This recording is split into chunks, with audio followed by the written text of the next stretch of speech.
Welcome to our channel. Today we how to authorize with Stripe Tax Access, full guide step by step clearly.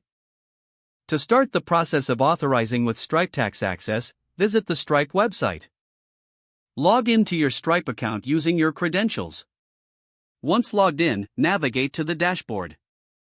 In the left-hand menu, locate the Settings option and click on it. Scroll down to the Tax section within the settings. Click on Tax Settings to proceed. Here, you will find the option to enable Stripe Tax. Select the option to turn on Stripe Tax. You may be prompted to review your current business information. Ensure that all your details, such as business address and tax ID, are accurate. Once verified, click on Continue to proceed with the setup. Next, you will need to agree to the terms and conditions. Carefully read through the agreement and check the box to accept. After accepting, click on the Authorize button. Stripe may ask for additional verification, usually through email or text. Complete any requested verification steps to finalize the authorization. Once authorized, you will receive a confirmation message on your dashboard.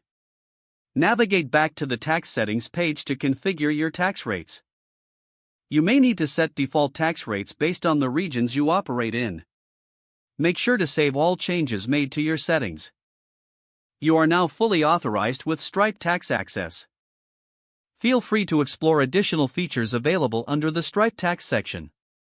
Review the documentation provided by Stripe for further guidance on managing taxes.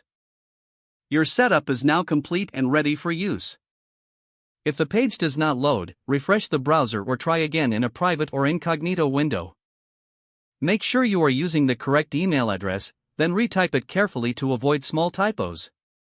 If your password is not accepted, use the reset option and create a new strong password you can remember. Check your spam folder for verification or security emails, then complete any requested confirmation steps. Don't forget to like this video and subscribe to our channel for more step-by-step tech guides.